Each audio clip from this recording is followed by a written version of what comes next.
नमस्कार। Byju's exam prep IAS Hindi में आपका स्वागत है। प्रस्तुत है दैनिक समाचार विश्लेषण। सत्र के विषय आपके समक्ष हैं। आज के सत्र में हम चर्चा करेंगे पश्चिम एशिया में भारत के हित, क्रिप्टो परिसंपत्ति पर सेबी की चिंताएं, विषम टीकाकरण रणनीति पर बहस, सेलिब्रिटी विज्ञापन के लिए नए मानदंड तथा चार धाम यात्रा के प्रदूषण पर। सत्र के अंत में हम मुख्य परीक्षा अभ्यास प्रश्न की चर्चा करेंगे और उससे संबंधित उत्तर संरचना भी हम आपको देंगे। तो चलिए शुरू करते हैं। सबसे पहला आलेख आपके समक्ष है। इसे पेज नंबर 11 से लिया गया है और इसका संबंध जीएस पेपर 2 में आईआर से है। इसमें हम बात करेंगे पश्चिम एशिया में भारत के हित पर। भारत में हाल ही में एक राजनीतिक दल के विविध प्रवक्ताओं के द्वारा पैगंबर मोहम्मद और इस्लाम धर्म पर नकारात्मक टिप्पणियां की गईं। इससे विभिन्न पश्चिमी एशियाई राष्ट्रों में भारत की आलोचना देखी गई, जिससे पश्चिम एशिया का भारत के लिए जो महत्व है वह एक बार फिर से चर्चा में आ गया है। इसके अंतर्गत इस्लामिक सहयोग संगठन और खाड़ी सहयोग संगठन के विविध सदस्य राष्ट्रों के द्वारा इस्लाम और पैगंबर मोहम्मद जी को बदनाम करने वाली टिप्पणियों का कड़ा विरोध किया गया, जिसके जवाब में भारतीय अधिकारियों ने यह जोर देकर कहा कि सरकार देश के पारंपरिक मूल्यों के साथ खड़ी है और सभी धर्मों का सम्मान करती है। भारत ने अपने राजनयिकों को अलग अलग इस्लामी सहयोग संगठन सदस्य राज्यों तक पहुंचने और सभी समुदायों के लिए समावेशी दृष्टिकोण की भारत की स्थिति पर उन्हें आश्वस्त करने का भी काम सौंपा। हमें ध्यान रखना है कि पश्चिम एशियाई क्षेत्र के देशों के साथ भारत के सांस्कृतिक, आर्थिक और व्यापारिक संबंध काफी गहरे और स्थायी हैं। भारत और पश्चिम एशिया के बीच के संबंध सामुद्रिक व्यापार के साथ ही वस्तु, सेवाओं और सांस्कृतिक आदान प्रदान के दृष्टिकोण से कई शताब्दियों पुराने हैं, जिसकी नींव पश्चिम एशिया में इस्लाम के विस्तार से पहले की देखी जा सकती है।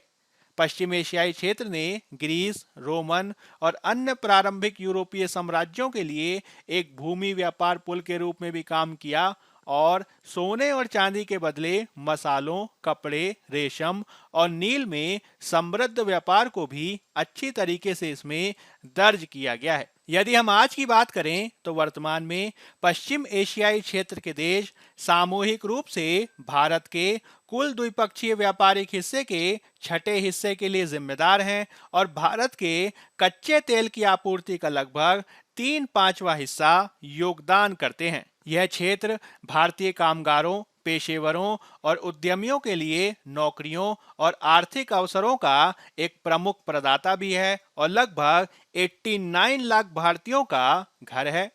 यह निवासी भारतीय यानी एनआरआईज सालाना लगभग 40 अरब डॉलर घर भेजते हैं और देश के कुल विप्रेषण प्रवाह यानी रेमिटेंस में 55% से अधिक का योगदान करते हैं।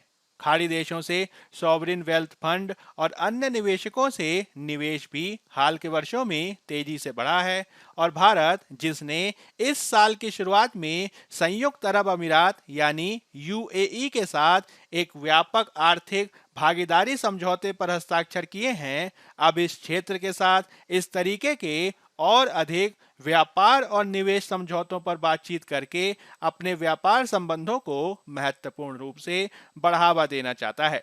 विशेष रूप से भारत अपनी ऊर्जा जरूरतों के लिए पश्चिम एशियाई देशों पर काफी निर्भर है, जिसमें भारत में घरेलू कच्चे तेल का उत्पादन, जो पिछले कुछ वर्षों में घटता देखा जा सकता है, देश की तेल आवश्यकता के 5वें हिस्से से भी कम को पूरा करता है, जिससे भारत को 80% से अधिक के अंतर को भरने के लिए आयात का ही सहारा लेना पड़ता है। ऑब्जर्वर रिसर्च फाउंडेशन के आंकड़ों के अनुसार भारत के कच्चे तेल के कुल आयात में से खाड़ी देशों का हिस्सा पिछले 15 सालों में लगभग 60% पर स्थिर रहा है। इस अध्ययन के अनुसार 2020-21 में भारत का शीर्ष तेल निर्यातक 22% से अधिक की हिस्सेदारी के साथ इराक था। उसके बाद सऊदी अरब का स्थान था, जिसकी हिस्सेदारी 18% थी। इसके अलावा भारत को कच्चे तेल की आपूर्ति करने वाले 10 शीर्ष आपूर्तिकर्ताओं में यूएई, ओमान और कुवैत का स्थान देखा जा सकता है। भारत की रिफाइनरियों का एक बड़ा हिस्सा भी ऐतिहासिक रूप से खाड़ी क्षेत्र में उत्पादित किए जाने वाले कच्चे तेल के एक विशिष्ट प्रकार, जिसे सौर ग्रेड का तेल कहा जाता है, जो अधिक सल्फर युक्त होता है, उसी को संसाधित करने के लिए कॉन्फ़िगर किया गया है। इसमें ब्रेंट जैसे मीठे यानी कम सल्फर ग्रेड वाले तेल की प्रतिशतता को कम ही देखा जा सकता है। आंकड़ों के अनुसार भारत पिछले 2 दशकों में धीरे धीरे ओमान और दुबई के अधिक सल्फर युक्त सौर ग्रेड तेल की ओर अधिक स्थापित हुआ है, जिसमें आंकड़े बताते हैं कि मार्च 2021 में यह जो अनुपात था, जो सौर ग्रेड तेल और मीठे ग्रेड तेल के अनुपात को दर्शाता है, वह लगभग 57:43 था, लेकिन मार्च 2022 तक ये बढ़कर 76 और लगभग 24 के अनुपात तक देखा जा सकता है। हमें यह भी ध्यान रखने की आवश्यकता है कि भारत पश्चिम एशिया के संदर्भ में तेल से अलावा अन्य प्रकार के व्यापार के संदर्भ में भी काफी निर्भरता रखता है, जिसके तहत 2017 से लेकर 2021 तक के आंकड़े बताते हैं कि किस प्रकार से भारत खाड़ी सहयोग परिषद के सदस्य राज्यों, जिसमें संयुक्त अरब अमीरात, सऊदी अरब शामिल है, इसके साथ ही ईरान के माध्यम से काफी व्यापार कर रहा है। इस अवधि में भारत के संचयी दो तरफा व्यापारिक व्यापार लगभग 3.98 ट्रिलियन डॉलर का लगभग 15% हिस्सा यहां से देखा जा सकता है। इस अवधि में भारत का व्यापार लगभग 609 अरब डॉलर के निर्यात और आयात में से संयुक्त अरब अमीरात ने लगभग 7% की हिस्सेदारी का योगदान किया है, जिससे यह भारत के सबसे बड़े व्यापारिक भागीदारों में से एक बन जाता है। इसमें सऊदी अरब लगभग 153 अरब डॉलर के साथ दूसरे स्थान पर है। यह क्षेत्र वर्तमान में चाय, बासमती चावल, बिजली के उपकरण, परिधान और मशीनरी से लेकर कई भारतीय वस्तुओं के लिए काफी महत्वपूर्ण है। इस महत्व को देखते हुए ही भारत और संयुक्त अरब अमीरात ने फरवरी में व्यापक आर्थिक भागीदारी समझौता, जो एक प्रकार का व्यापक एफटीए है, उस पर हस्ताक्षर किए, जिसका उद्देश्य माल में द्विपक्षीय व्यापार के कुल मूल्य को 5 वर्षों में 100 बिलियन अमेरिकी डॉलर से अधिक तक बढ़ाना और इसी अवधि में सेवा व्यापार को 15 बिलियन अमेरिकी डॉलर से अधिक करना है। यह व्यापार समझौता भारतीय निर्यातकों को मुख्य रूप से यूएई में लगभग 99% तक तरजीही व्यापार पहुंच प्रदान करता है। इसमें यह उम्मीद की जा रही है कि यह एफटीए विशेष रूप से श्रम गहन क्षेत्रों, जिसमें रत्न और आभूषण, कपड़ा, चमड़ा, जूते, खेल के सामान, प्लास्टिक, फर्नीचर आदि क्षेत्रों को शामिल किया जाता है, उनको सर्वाधिक लाभ पहुंचाने जा रहा है। यूएई से जो ये एफटीए किया गया है, वर्तमान में एक ढांचे के रूप में काम कर रहा है और सरकार अब समग्र रूप से खाड़ी सहयोग परिषद के साथ एक और व्यापक एफटीए यानी मुक्त व्यापार समझौते को सक्रिय रूप से आगे बढ़ा रही है। चूंकि खाड़ी का क्षेत्र अफ्रीका में बाजारों के लिए भी एक महत्वपूर्ण केंद्र के रूप में कार्य करता है, अतः भारत न केवल खाड़ी क्षेत्र अपितु पूरे अफ्रीका के देशों में अपने निर्यात के लिए पहुंच को प्राप्त करने का इच्छुक नजर आता है। इसके संदर्भ में हमें कुछ और तथ्य भी ध्यान में रखने की आवश्यकता है, जैसे कि पश्चिम एशियाई क्षेत्र भारतीयों के लिए सबसे बड़ी संख्या में विदेशी रोजगार प्रदान करता है, जिसमें लगभग 89 लाख भारतीय खाड़ी देशों में रह रहे हैं और काम कर रहे हैं। इसमें संयुक्त अरब अमीरात, जिसमें दुबई, अबू धाबी, शारजाह आदि को शामिल किया जाता है, इस क्षेत्र में अनिवासी भारतीयों की सबसे बड़ी हिस्सेदारी है और यह लगभग 34 लाख से अधिक भारतीयों का घर है।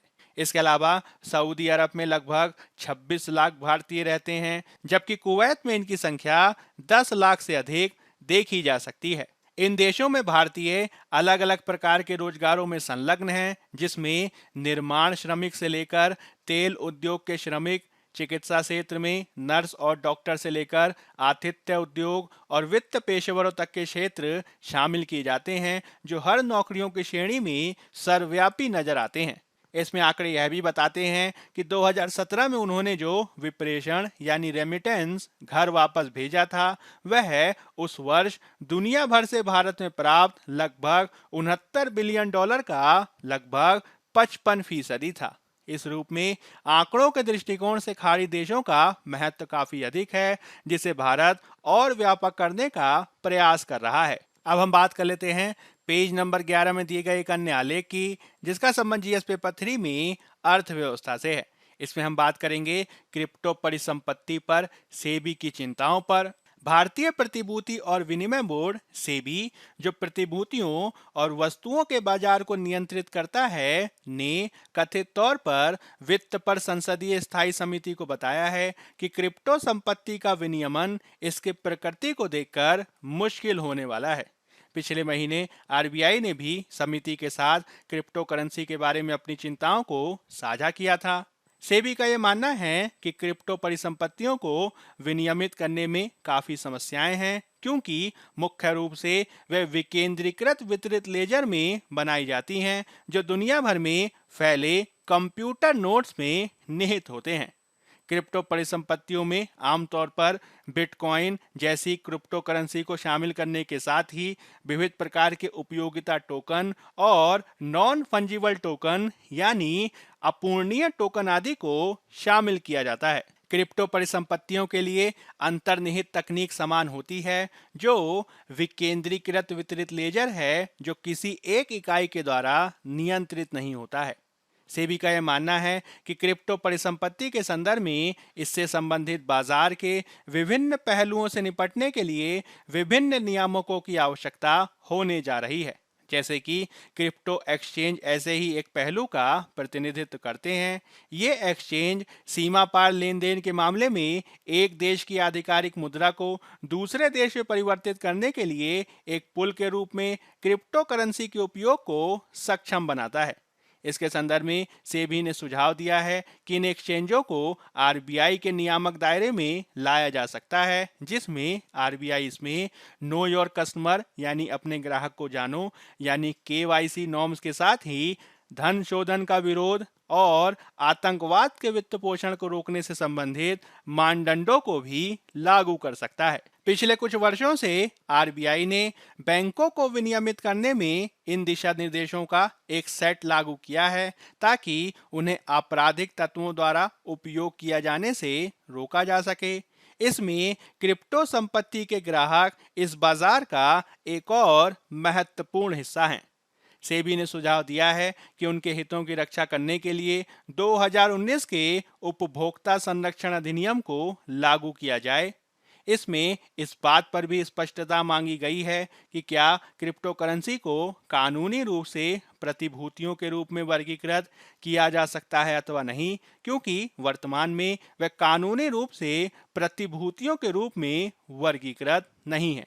मीडिया रिपोर्टों के अनुसार सेबी ने कहा है कि क्रिप्टो संपत्तियां प्रतिभूति अनुबंध विनियमन अधिनियम 1956 के तहत प्रतिभूतियों के रूप में गठित परिभाषा का हिस्सा नहीं है। यह ध्यान दिया जाना चाहिए कि प्रतिभूति अनुबंध विनियमन अधिनियम 1956 के तहत प्रतिभूतियों की जो परिभाषा है, वह सेबी के द्वारा भी प्रयोग की जाती है। हमें ध्यान देना है कि पिछले कुछ वर्षों में लगातार इस पर बहस देखी जा सकती है, जैसे कि दिसंबर 2021 में यह व्यापक रूप से बताया गया था कि सरकार एक कानून लाकर क्रिप्टो परिसंपत्तियों को विनियमित करने के संदर्भ में सेबी को सशक्त बनाना चाहती है। हालांकि इस तरीके के कानून, जो क्रिप्टो करेंसी और आधिकारिक डिजिटल मुद्रा विनियमन विधेयक होने जा रहा था, उस समय अमल में नहीं आया, लेकिन सरकार मुद्रा रूप में क्रिप्टो करेंसी के बजाय डिजिटल संपत्ति के रूप में क्रिप्टो करेंसी का विनियमन करना चाहती है।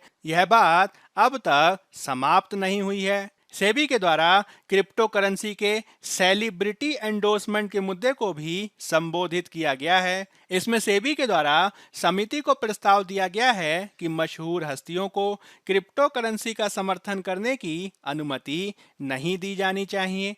सेबी का यह मानना है कि चूंकि क्रिप्टो उत्पाद अविनियमित हैं, अतः मशहूर हस्ती आदि इसमें शामिल ना हो, और यदि वे इसमें शामिल होते हैं तो क्रिप्टो उत्पादों के किसी भी समर्थन के लिए उन्हीं को जिम्मेदार ठहराया जाना चाहिए। इसके संदर्भ में आरबीआई ने समिति को जो बताया वह भी महत्वपूर्ण है। आरबीआई के अनुसार क्रिप्टो करेंसी अर्थव्यवस्था के एक हिस्से के रूप में डॉलरीकरण का कारण बन सकती है, जो भारत के संप्रभु हित के खिलाफ होगा।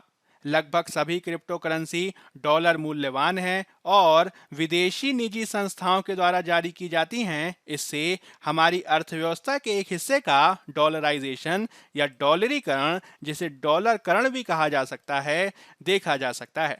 आपको ये ध्यान रखना है कि डॉलरकरण वह शब्द है जब यूएस डॉलर का उपयोग देश की घरेलू मुद्रा के अलावा या उसके स्थान पर किया जाता है। यह मुद्रा प्रतिस्थापन का एक उदाहरण है। डॉलरकरण आमतौर पर तब होता है जब किसी देश की अपनी मुद्रा अति मुद्रास्फीति या अस्थिरता के कारण विनिमय के माध्यम के रूप में अपनी उपयोगिता खो देती है। यदि हम क्रिप्टो परिसंपत्ति को लेकर सरकार के रुख को समझने का प्रयास करें तो इसे अस्पष्ट ही देखा जा सकता है। इसमें पहले एक विधेयक पेश करने की बात की गई थी जो क्रिप्टो करेंसी पर पूरी तरह से प्रतिबंध लगाता, हालांकि वह कभी आया ही नहीं। सरकार लगातार क्रिप्टो करेंसी को अवांछनीय मान रही है, किंतु अब तक पूर्ण रूप से इस पर स्पष्टता व्यक्त नहीं की गई है। इसमें पहले बजट में बयान दिया गया, फिर एक अंतर मंत्रालय समिति ने रिपोर्ट दी जिसमें यह कहा गया कि क्रिप्टो करेंसी पर प्रतिबंध लगाया जाना चाहिए। इसमें बताया गया कि किस प्रकार से ऐसी मुद्राएं समस्याग्रस्त हैं, क्योंकि वह आसानी से आधिकारिक जांच से बच सकती हैं, मौद्रिक प्रणाली को बाईपास करके कमजोर कर सकती हैं और अवैध प्रकार के व्यापार को बढ़ावा दे सकती हैं। इसमें आरबीआई के एक सर्कुलर ने बैंकों को ऐसी मुद्राओं में लेन देन करने से रोकने की बात को भी कहा गया था, किंतु सर्वोच्च न्यायालय द्वारा इसे रद्द कर दिया गया। इसी बीच क्रिप्टो करेंसी उद्योग तब आशान्वित हुआ जब वित्त मंत्री के द्वारा पहली बार क्रिप्टो संपत्ति पर कर लगाया गया। यह 30% कर पहली बार ऐसी मुद्राओं की वैधता के प्रश्न को निपटाने के संदर्भ में देखा गया था, लेकिन वित्त मंत्री ने एक साक्षात्कार में यह कहा कि कर लगाया जाना अलग मुद्दा है और इसे वैधता से नहीं जोड़ा जाना चाहिए। इस प्रकार क्रिप्टो करेंसी को लेकर विधायी स्पष्टता अभी भी प्रतीक्षित ही है।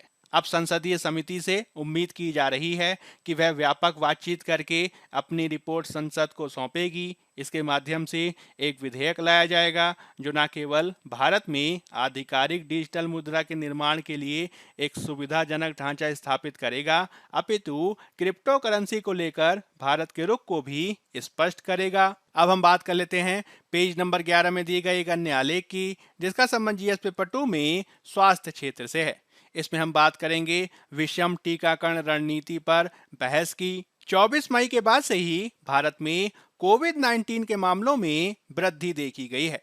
हाल ही में दैनिक आधार पर कोविड-19 के मामलों में होने वाली वृद्धि 8000 से अधिक देखी गई है, जो चिंता का विषय है। इसके संदर्भ में ऐसे व्यक्तियों को जिन्हें टीके की दोहरी खुराक मिली है, उन्हें बूस्टर डोज दिए जाने के बारे में भी बहस तेज हो गई है। वर्तमान में सरकार अपने स्वास्थ्य सेवा नेटवर्क के माध्यम से वरिष्ठ नागरिकों, फ्रंट लाइन वर्कर्स और हेल्थ केयर वर्कर सहित कुछ श्रेणियों के लिए टीकाकरण का समर्थन करती है। इसके अलावा जो भी व्यक्ति बूस्टर डोज लेना चाहता है वह निजी क्षेत्र में टीके का मूल्य चुकाकर टीके को ले सकता है। हालांकि इस प्रकार की बूस्टर डोज के संदर्भ में यह भी सवाल उठाया गया है कि क्या यह समरूप टीका होना चाहिए, यानी वही टीका जिसे व्यक्ति ने पहली 2 खुराकों में लिया है, या फिर यह विषम टीका होना चाहिए जो पहले की टीके की खुराक से अलग हो। इसके संदर्भ में अंतर्राष्ट्रीय स्तर पर भी अनेक प्रकार के अध्ययन हुए हैं जो इस बात को दर्शाते हैं कि यदि विषम बूस्टर डोज को लिया जाए तो वह ज़्यादा बेहतर परिणाम दे सकता है, क्योंकि इससे प्रतिरक्षा अनुक्रिया ज़्यादा कुशल देखी जाती है। इसके संदर्भ में लैंसेट पत्रिका में प्रकाशित हुआ अध्ययन महत्वपूर्ण है, जिसमें यह कहा गया था कि विषम बूस्टर डोज निश्चित रूप से प्रतिरक्षात्मकता को दर्शाता है, जिसको आधार बनाकर भारत में भी विषम टीकाकरण कार्यक्रम को प्रारंभ किया जा सकता है। विशेषज्ञों के अनुसार विषम प्रतिरक्षण रणनीति एक ऐसी प्रतिरक्षा अनुक्रिया प्रदान करती है जो कोविड-19 के खिलाफ टिकाऊ रोकथाम और नियंत्रण के संदर्भ में फायदेमंद साबित हो सकती है। इस विषय को लेकर चिली में भी विविध प्रकार के अध्ययन हुए हैं, जिन्होंने इस बात की आवश्यकता पर बल दिया है कि अतिरिक्त खुराक लिए जाने के मामले में विषम टीकों का प्रयोग किया जा सकता है। अध्ययन ये बताते हैं कि विषम बूस्टर खुराक गंभीर बीमारी और मृत्यु सहित कोविड-19 के खिलाफ उच्च स्तर की सुरक्षा प्रदान करती है। इसमें कुछ अन्य प्रकार के भी फायदे हैं, जैसे कि विषम बूस्टर टीकों का उपयोग करने का विकल्प ऐसे टीकों को प्रशासित करने को सफल बना सकता है जो आसानी से उपलब्ध नहीं है। साथ ही इन्हें समान टीका लगाए जाने की परवाह किए बिना भी प्रशासित किया जा सकता है। हमें यह भी ध्यान रखना होगा कि कोविड-19 के टीके की पहली शुरुआत के बाद से अब कई और टीके बाजार में आ चुके हैं। अब सरकारों के समक्ष विकल्प भी ज्यादा हैं, अतः सभी को समान रूप से अपनाने की आवश्यकता है, जिसके लिए विषम टीकाकरण रणनीति अपनाई जा सकती है। अब हम बात कर लेते हैं पेज नंबर 8 में दिए गए एक अन्य आलेख की, जिसका संबंध जीएस पेपर 2 में गवर्नेंस क्षेत्र से है। इसमें हम बात करेंगे सेलिब्रिटी विज्ञापन के लिए नए मानदंडों पर। हाल ही में सरकार ने मशहूर हस्तियों और खिलाड़ियों सहित एंडोसर्स के लिए मानदंडों को कड़ा कर दिया है, क्योंकि अब उन्हें सामग्री कनेक्शन का खुलासा करना होगा और विज्ञापन करते समय उचित ध्यान देना होगा। उपभोक्ता मंत्रालय के द्वारा जारी इन दिशा निर्देशों के अनुसार विज्ञापन में उत्पाद का समर्थन करने वालों की राय ईमानदार और विश्वास युक्त होनी चाहिए। इसमें सेलिब्रिटी को सामग्री कनेक्शन का खुलासा करना होगा और ऐसा करने में विफल रहने पर उपभोक्ता संरक्षण अधिनियम के तहत जुर्माना लगाया जाएगा। इसमें सामग्री कनेक्शन का अर्थ किसी भी ऐसे संबंध से है जो उत्पाद की विश्वसनीयता को प्रभावित करता है। दिशा निर्देशों के अनुसार अगर विज्ञापन करने वाले और एंडोर्स किए गए उत्पाद के बीच कोई संबंध मौजूद है जो एंडोर्समेंट के मूल्य या विश्वसनीयता को प्रभावित कर सकता है, तो इस तरीके के कनेक्शन का पूरी तरीके से खुलासा किया जाएगा। इन दिशा निर्देशों का उल्लंघन करने पर पहले अपराध के लिए 10 लाख और बाद के अपराध के लिए 50 लाख का जुर्माना लगाया जाएगा।